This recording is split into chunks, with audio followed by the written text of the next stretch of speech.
Pokemon Firered Omega is a ROM hack of Pokemon Fire Red created in 2009 by Drayono, which provides a slightly more difficult challenge compared to Vanilla Fire Red, along with the ability to capture every single Pokemon from Gens 1 through 3, rather than being stuck with the Kantomons. Oh, and I guess there are a few stat buffs here and there. Honestly, if anyone wants to do a Nuzlocke of a ROM hack for the first time, this is the hack I would recommend, since while it is still slightly harder compared to vanilla games, it's also very beginner friendly. And what better way to show how beginner friendly it is by doing one of the hardest versions of a hardcore Nuzlocke. God fuck. Last year, I streamed myself beating this ROM hack where if I lose a single Pokemon, I reset the entire run, and I thought, hey, you know what, that would be a good idea for my first video. Alright, let me go grab my footage for this attempt. Most of the footage is missing, including the E4. Whatever, I might as well just try again.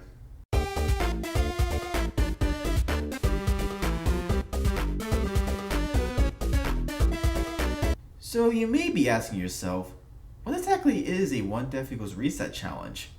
Well, it consists of a variant of a hardcore Nuzlocke challenge, where if I lose a single Pokemon, even if it's from Hiker Wayne's Sudowoodo landing a boosted flail after living on 1 HP, I have to reset my entire run.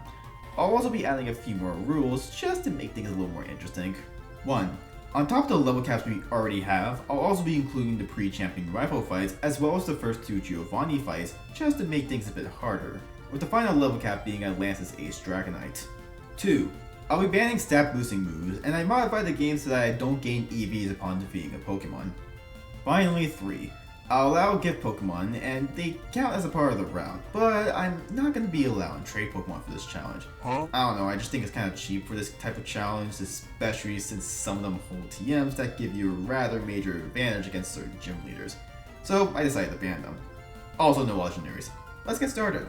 Now, unlike most vanilla games, or most ROM hacks for that matter, instead of getting the usual Kanto starters, we instead have access to the trio of Elekid, Magby, and Smoochum.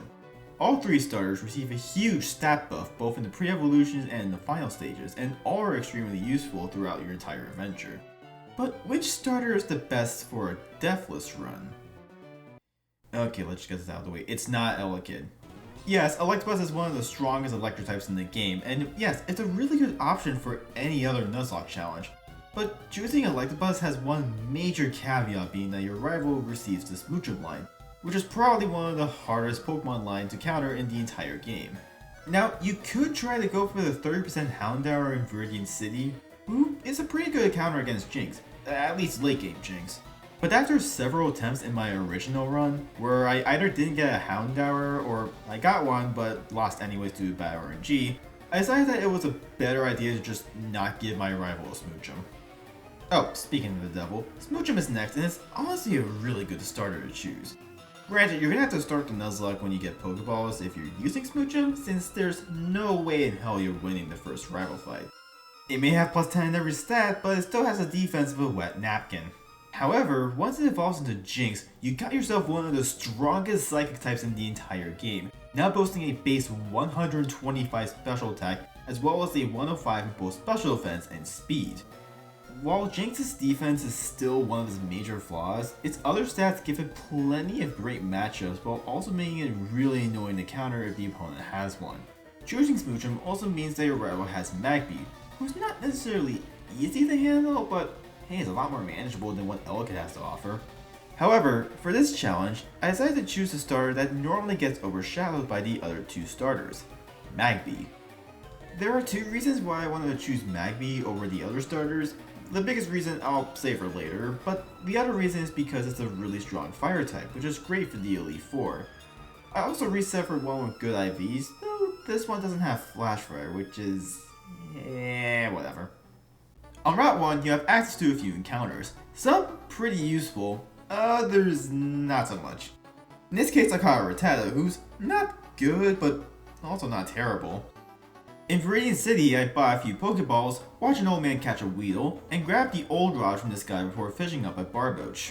I then proceeded to capture a few more Mons, starting with a Gift Trico on Route 2, a Caterpie in Viridian Forest, and a Gift Mudkip in Pewter City, before buying a few Repels, walking all the way back to Route 22, keep my rival in the process, and fish up a Clamperl. Torchic is also a gift encounter here, but it's in the same route as Trico, so we'll be skipping that one. I want to make sure that I have as many Pokemon with a good type matchup against Brock, as he's a pretty big beginner's trap in this game. Now, most of his team isn't too bad, since Trico can easily take care of both Geodude and Rhyhorn, and the latter helps determine how good my Trico's IVs are. But then comes the Vulpix, who has a rather annoying moveset consisting of moves like Hypnosis, Confuse Ray, and Substitute. Because of this, it usually takes a while for Vulpix to go down, even with a good type matchup. The two fossils he has aren't too much of a big threat, as they just become Trico food. But then comes the Onix, who, unlike the vanilla games, is an actual threat. It has a very strong moveset consisting of Rock Tomb, Dragon Breath, Dig, and most deadly of them all, Swagger. Because of its speed stat, it usually outspeeds and swaggers the majority of early game Pokemon, with the exception of, say, a Trico with a good speed IV. However, my Trico only has enough speed to speed tie with it. This Onix is usually a team effort, and it can sometimes end runs if I'm not careful. But with a bit of patience and a few speed tie wins, I was able to defeat Onix, winning me the fight and the first gym badge. With a few new evolutions, I proceeded to Route 3 where I fought a few trainers, catch a Vulpix, and then deviate from the usual strategy. Normally I would go for the grass on Route 4, however I didn't see any use for any of the Pokemon in the grass besides maybe Sandshrew for Lieutenant Surge. So instead I decided to spend $5 on the Magikarp at the nearby Pokemon Center. I then head towards Mount Moon where I use my level 17 Butterfree in order to repel Manip for a Bagon in the first basement floor of the cave. Had I gotten a lower chance at a Torkoal or a Geodude, I would have had to wait until Mount Ember in order to get my second chance, which is all the way in Giovanni Split and also isn't guaranteed. Oh, and on my way I grabbed the Helios Fossil, which I'm never going to use in this run. Once I reached Cerulean City, I went ahead and defeat my rival, who's actually pretty easy to deal with. That is of course if you chose Magrius Smoochum. If you chose Elekid, this fight in particular is probably where your 1 Death reset run ends most of the time. From here I have two paths to choose. I can fight Misty now, but she has a pretty cracked team that I'm not fully prepared to fight. At least not yet. So I'm gonna go ahead and go do the Nugget Bridge portion first, rescuing Bill in the process, catching an Oddish on Route 5, grabbing the free Chikorita in the underground path, almost drove her content, and arriving from Vermilion City where I can grab the Good Rod where the Old Rod used to be. I then capture a few more encounters, starting with a Feebas using the Old Rod on Route 11, a Horsey with a Good Rod on the SS Anne, and then I evolved my Chikorita and used it to repel Manip for either a Meowth, Lombre, or Nuzleaf on Route 6. I get the latter, who's very useful for Sabrina, but also means that without picking up Meowth, I'm only limited to one Cherry Berry for both Misty and Lieutenant Surge. Now, because I went for Route 4 Magikarp, it means that I went for Good Rod instead of Old Rod at the SS Anne, and because I caught Horsey instead of Krabby, it caused a huge chain reaction of dupes, allowing me to guarantee a Staryu in Cerulean City, which in turn guarantees me a Carvanha on Route 25. This automatically gave us one of the best Pokemon in Firered Omega, as well as our only guaranteed Dark type for Sabrina a lot earlier than usual. Though if I had caught Krabby instead, I would have had to wait until I reached Route 19 to guarantee Horsey, which is all the way in Koga Split. Either way, these two are guaranteed before Sabrina. With every possible Pokemon captured, it's time to fight Misty, and since I only have one Cherry Berry, I wanted to make sure that I saved her Lieutenant Surge, so I'm going to be putting myself at a disadvantage here. Before that though, I evolved my Oddish all the way up to a Blossom with a Sunstone I found in Pewter City, and then I evolved my Feebas into a Milotic at level 20. Yeah, we're able to get Milo before the second gym. Anyways, time to fight Misty.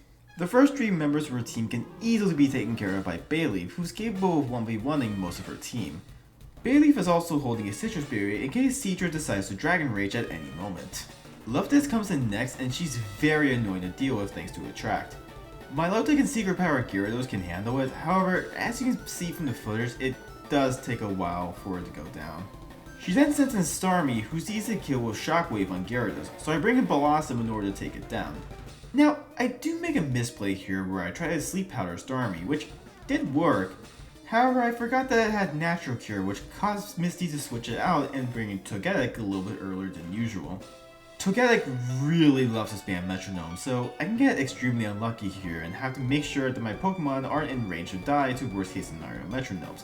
Stuff like Metronome into Dragon Rage, or Metronome into Explosion, or Metronome into a super effective attack.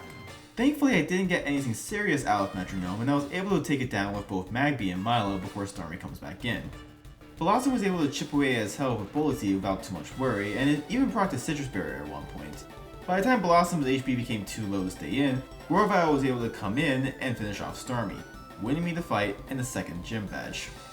With the gap increasing, I'm able to evolve my starter and safely go to Diglett's cave to capture a Diglett without having to worry about finding a lower leveled one. There was a good chance of getting a Dunsparce or even a Diglett that overlevels Surge, but thankfully in my case I'm able to capture one that is below the cap. The only thing left between now and Lieutenant Surge is the SS and rival fight, and he's very easy.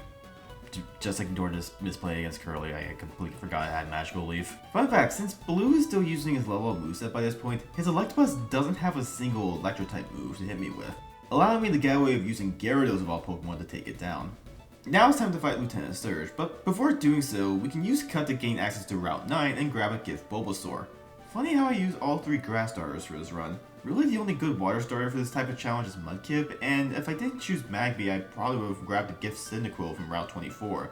But no, instead I attempted to capture a guaranteed Chinchou on that route during Misty Split in an attempt to get one with Volt Absorb. That didn't work, so I'm gonna have to deal with Surge with the mons I currently have.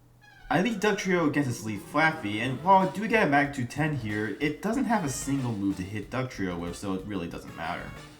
Chinchou is next, and I get extremely unlucky as I not only switch into a Confuse Ray instead of a Water Pulse, but I also get paralyzed by Spark and hit myself in Confusion. Thankfully I don't hit myself in Confusion the next turn, and I land a Sleep Powder. I then switch into Beta Leaf in order to finish it off without waking up. Manectric comes in next, and I know I can either Thunder Wave or Flamethrower here, so I brought Gyarados in order to pivot into Marshtomp into a Shockwave. Marshtomp is able to take it down, but not before Manectric puts it below half HP. Jojon was next, and he's pretty easy to deal with since I can once again pivot into Gyarados and freely switch into Dugtrio in order to take it down with a Dig. Next is Raichu, who Marshtomp usually handles, but since it's a bit injured from the battle against Manectric, I instead bring in Bayleaf, who's not really the best answer for Raichu.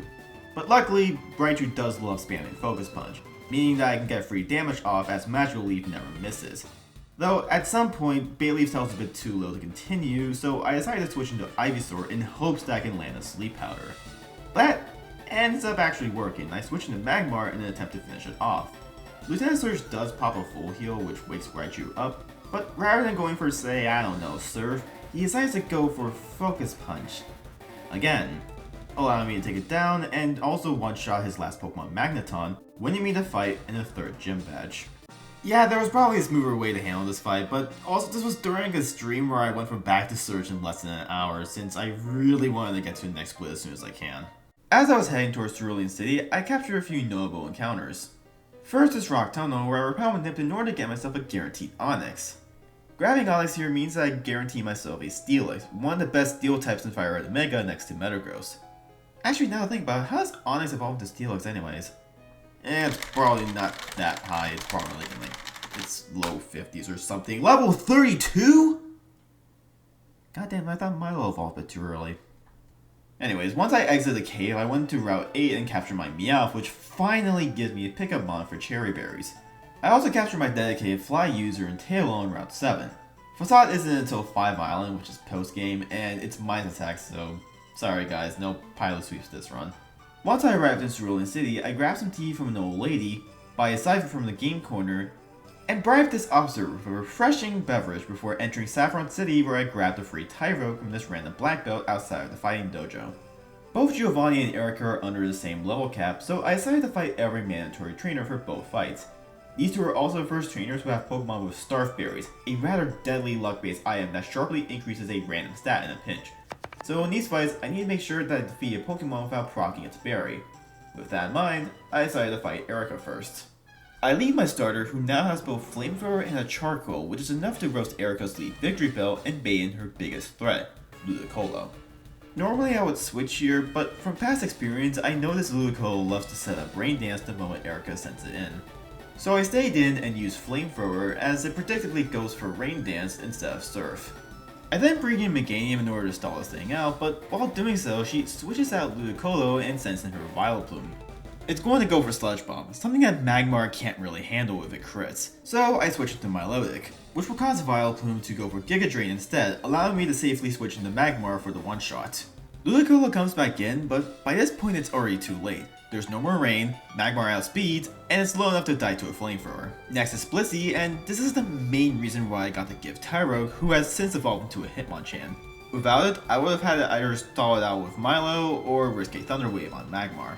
Blossom comes in next, who normally lives a few rolls of Flamethrower, which can be deadly because it has a Starf Berry, but thanks to a Flame Body proc caused by Leaf Blade and a level up on Magmar's end, it's out of range to live a Charcoal boosted Flamethrower as I take it down along with the last Jump Fluff, winning me the fight and the 4th Gym Badge. Now let's fight Giovanni, who with a cap can be a bit tough since he has an AI level 1, which means that he will always go for a random move. His lead Rhyhorn dies, and then his Kangaskhan comes in. I made sure Milotic was burned by a wild Vulpix prior to this fight to ensure that I can stall Kangaskhan thanks to the defense boost from Marvel Scale. This usually consists of recovering until it either dies of Double Edge Recoil or until it's low enough to die to a Water Pulse. Give it some time and it'll eventually go down.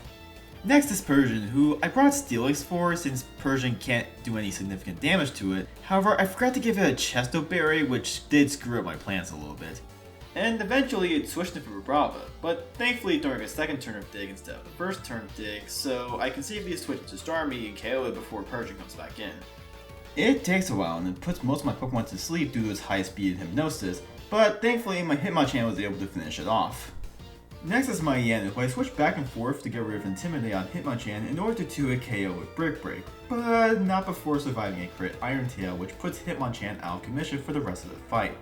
Last is Kingler, who I brought Venusaur for, but it's asleep due to Persian's Hypnosis. But that's fine since I can just stay in and take a few hits before Venusaur eventually wakes up and finishes the fight. Holy crap, that fight's not supposed to be that hard. It's usually one of the easier fights in the game. Well, I guess that's what happens when you go from bag to rival 4 in a single stream. With the level cap increasing to level 38, I'm able to evolve a few of my Pokemon and then proceed to Lavender Town to fight my rival. Not before accidentally overleveling Starmie to a bunch of random trainers. Oops. So instead I brought Steelix with me, who just turns this matchup against his lead Golbat from an easy OHKO to a complete stall fest until I eventually defeat it. His Houndoom, Kirlia, and Celio get taken care of by Milo, Magmar, and Sceptile respectively before Electabuzz comes in. This Electabuzz right here is the main reason why I chose Magby as my starter. Because despite Electabuzz being as powerful as it is, and despite having an actual custom moveset this time, this thing is completely hardwalled by Swampert, who for every rival fight will always be holding in a Spirit Berry to prevent Ice Punch Freeze, which makes Electabuzz a complete cakewalk. With the rival defeated, the level cap increases from level 38 all the way up to level 49, which is quite the massive gap between levels. Once I deal with the events going on in Lavender Tower, I wasn't following the story, I received a Pokeflute from Mr. Fuji, which I immediately used on Route 16 in order to capture one of the strongest mons in Pokemon Firered Omega, Snorlax. I also grabbed 2 leftovers thanks to the item finder I received after evolving some of my lesser important Pokemon.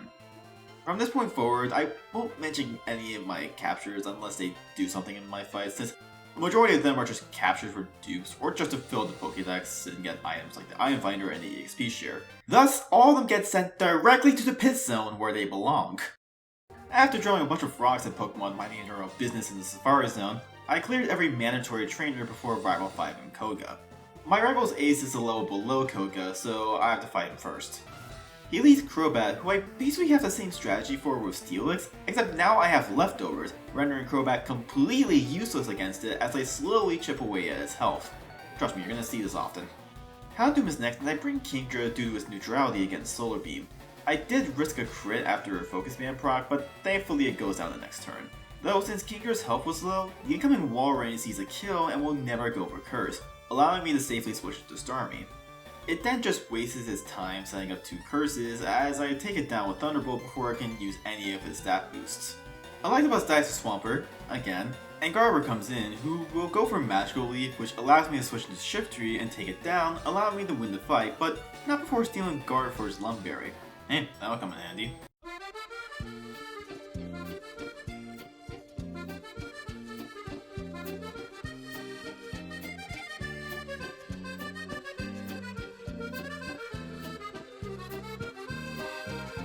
With the level cap increasing by a whopping 1 level, I can now fully evolve my Bagon, which is great since I need it for the next Koga fight.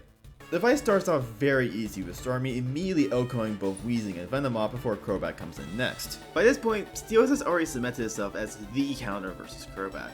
It doesn't matter what Crobat does, the vast majority of its moves do barely any damage against Steelix, and Steelix can just recover most of its HP thanks to the newly found leftovers.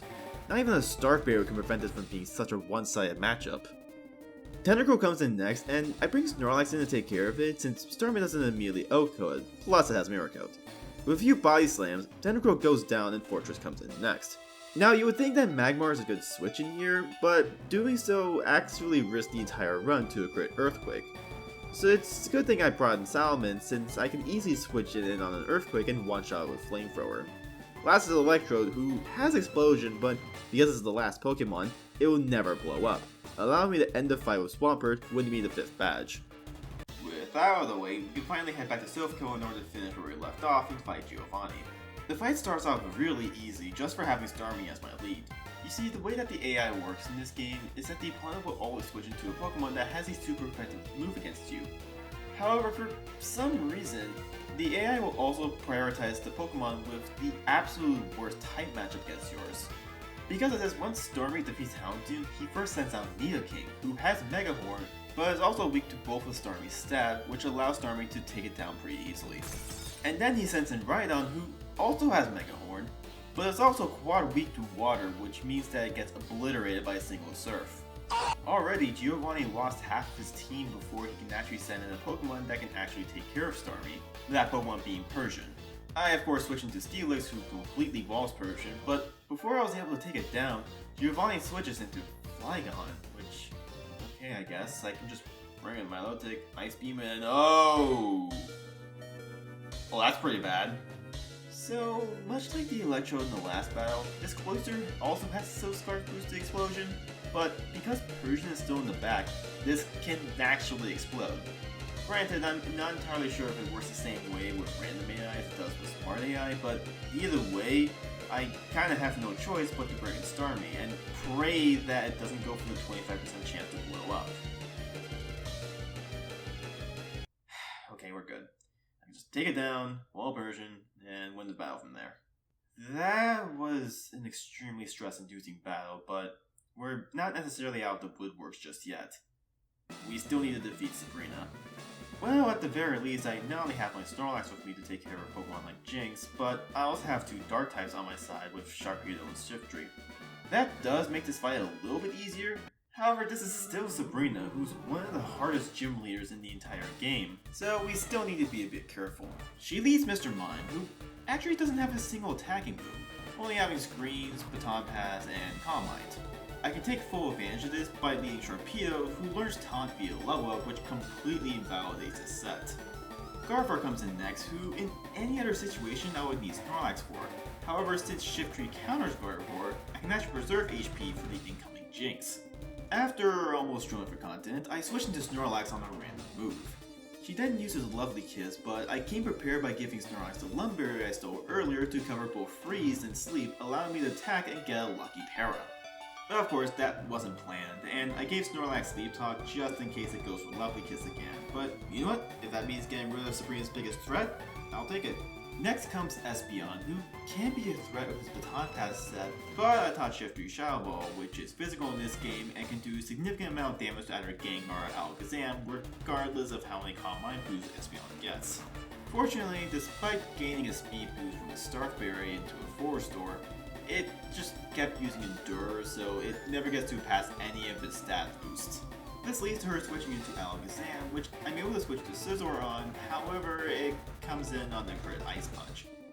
Unfortunately, I need to stay in. I need to attack with Silver Wind, but regardless of what move Alakazam goes to, I am dead to a second crit. Alright, we're good. Last is Gengar, who Stormy is able to KO without too much trouble, winning me the fight and the 6th gym badge. With that, I am completely done with one of the hardest parts of the entire game. Now time for the easiest part. And what I mean by the easiest part, I mean that there's quite literally nothing in between Sabrina and Blaine, so I could just fight Blaine right now. Normally what most people do in this fight is basically set up Rain turn 1 with Swift from Kingdra, that way they can sweep the majority of Blaine's team, and in my old run I did just that. But that's kinda boring, so you know what? Let me show you guys how it's really done. He leads Arcanine and I lead Sharpedo, who's able to one-shot both Arcanine as well as the incoming Typhlosion. As long as I was holding a Mystic Water, I always KO both of them. Magmar comes in next, and it sees a kill with either Cross Chop or Thunder Punch. Either way, I can bring in Swampert, who can take 2 Cross Chops in the face and one-shot with Earthquake. Next is Ninetales, who I decided to bring my own Ninetales for since thanks to Flash Fire, his Ninetales can't actually hit me in the mirror matchup. This leads me to spam Quick Attack to force Ninetales to rest, he is Justo Berry, and rest again, allowing me to safely switch to Starmie to finish it off, and then sweep the rest of Blaine's team, winning me the fight and the 7th badge. That's how you defeat Blaine. No range shenanigans required. Afterwards, it's time to complete the 70 Island side quest. Almost every encounter there doesn't actually matter here, except for the one at Very Forest. You see, thanks to my Blossom being a dupe, as well as a Venonat icon round 12 and a Bellsprout in Cape Brink, I have a very high chance of catching Vigoroth, who, after 2 dupes, I was able to encounter and add to my team. Slacking is a decent Elite Four mon, but is also very important for my final fight against Giovanni, who I guess now remembers that he's supposed to be a leader of an organization, which is pretty much my headcanon reason as to why exactly his AI changed from being random AI to smart AI, but who knows. But before doing that, I went to go to the fighting dojo in order to steal a black belt from a random trainer and then just leave before anyone in the building realized what just happened. The fight starts off very easy with Starmie defeating his Flygon as well as his Rhydon, who, once again, sees a Mega Horn kill despite disintegrating to the surf. Persian comes in next, and I have the same exact strategy as the last 2 times I fought him, which is using Steelix, except now my Steelix has Double Edge, whose recoil is negated thanks to Steelix's Rockhead ability. Of course, much like the other 2 fights, Persian eventually pussies out and brings in Giovanni's Ace Tyranitar. This can be tough to deal with, especially with Dragon Dance, as well as Hyper Beam and Friends being changed from being a recharge to not requiring recharge, but having a very low accuracy, with Hyper Beam being 65% accurate. Thankfully, that actually change kinda sucks ass, which allows me to safely one-shot with a Black Belt boosted Brick Break from slacking. Cacturne is next, and now that the fight is under a sandstorm for the rest of the fight, this can be annoying with Sandveil along with moves like Teeter Dance and Destiny Bond. But I taught my Salamence aerial ways and gave him a Persian Berry prior to this fight, so it's not that big of a deal. Persian comes back in, but since it was at low health when it switched out, I'm able to bring back Steelix in order to take it down. His last Pokemon is Swampert, who sees the kill with Hydro Cannon, which forces me to switch into Sceptile.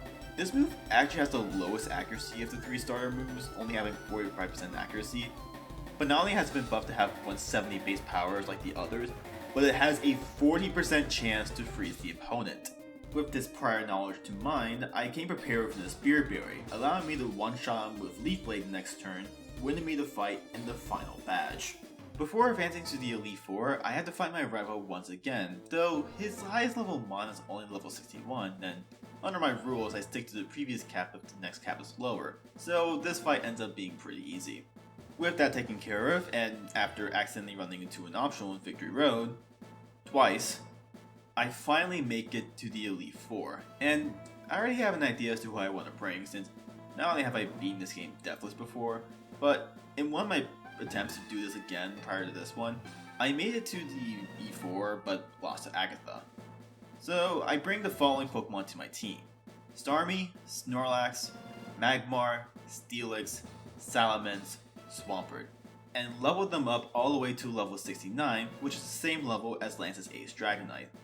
This is actually similar to my winning team from my original attempt from last year. Just replace Rock Tunnel Steelix with Rock Tunnel Metagross, and replace Salamence with a Dragonite from Vermilion City, and you pretty much just have the same team. I also made sure that Magmar is slightly edged up and holding an EXP share for the first 2 fights. First is Lorelei, who's usually handled by just using Starmie and Snorlax. Dugong goes down pretty easily, but against Lapras I need to switch out to Snorlax since this thing knows Thunderbolt. It rain dances, but with rest and leftovers, I'm able to stall out Hydro Pump PP and take it down with a few body slams. She then sends in Slowbro, who for some reason gave me a whole lot of trouble since it lands a crit surf on Snorlax and then lands another crit on Starmie. This is why I kept recover on Starmie, since once the rain stops, I'm able to outspeed and out-heal the amount of damage I take before taking it down. The rest of the fight ends up being pretty easy though, since Starmie is safely able to sweep the rest of her team. One down, 3 to go, and speaking of sweeping with Starmie, Bruno's next, and he does not stand a chance. All I need to do was to give my Starmie a Twisted Spoon, and every single Pokemon on his team gets one shot. Under normal circumstances, his Machamp does live a range, but thanks to the badge boost, that's not an issue, and Bruno goes down. Agatha is the first run ender of the Elite Four, and she can be a huge pain in the ass to plan around. She leads a Focus Band Shedinja who can be very scary, especially when Focus Band procs and goes for Sword Stance. But thankfully I'm not that unlucky, and my second Flamethrower is able to kill it. Probably shows the status instead, but oh well. Crobat is sent out next, and for fuck's sake, do I really need to explain to you what happens here? Next is Sableye, and Magmar puts it in heal range with Flamethrower, but for some reason Agatha decides not to heal it, and it goes down to another Flamethrower. Next is Misdreavus, who brings in a moveset that consists of Mean Look, Parasong, Taunt, and Destiny Bond.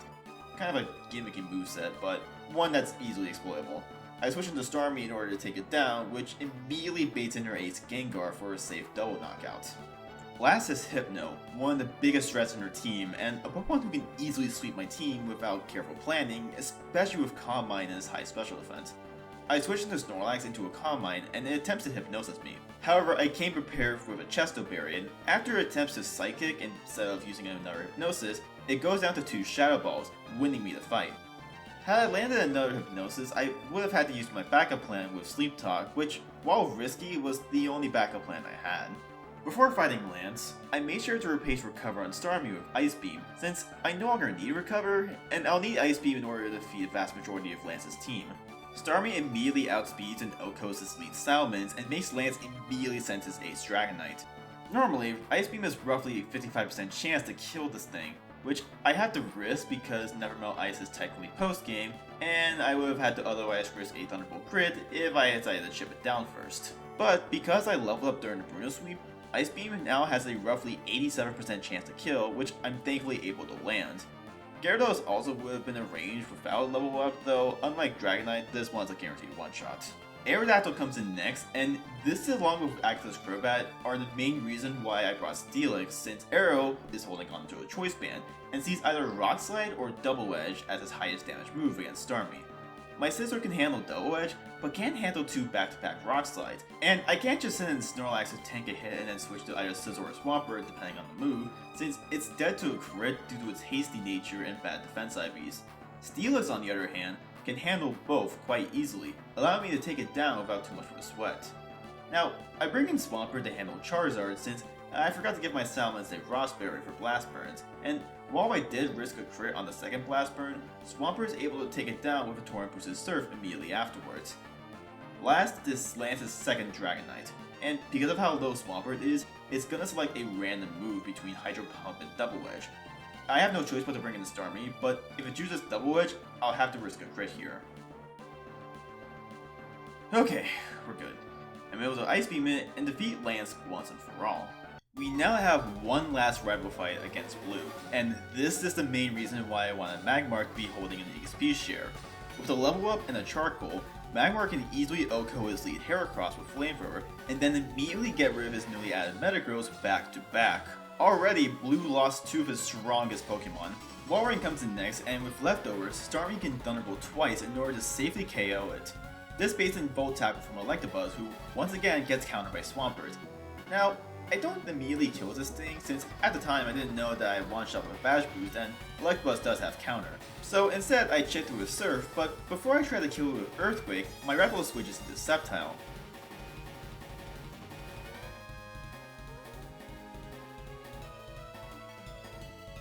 Electabuzz comes back in, and I switch into Swampert on Ice Punch, which is safe since Swampert is holding a Spear Berry. Now I'm able to kill it and bait its final Pokemon, Houndoom. Normally I switch to Snorlax to finish off there, but because my Swampert is healthy enough, I can stay in, live a crunch, and kill with Surf, allowing me to win the champion fight and beat Pokemon Firered Omega as a hardcore Nuzlocke without losing a single Pokemon. This was definitely a nice challenge to go back to, since it was a lot of fun to plan around an already beaten challenge and seeing how much I've improved from my last successful attempt. When I initially beat this challenge last year, it took me more than 20 attempts in a few months to finish. When I beat this challenge, it only took me 4 attempts to beat this game, which pretty much shows how much I've improved over time. Anyways, I have more videos planned like this in the future, so if you like what you see here, please consider subscribing to the channel, and yeah, see y'all later. Peace.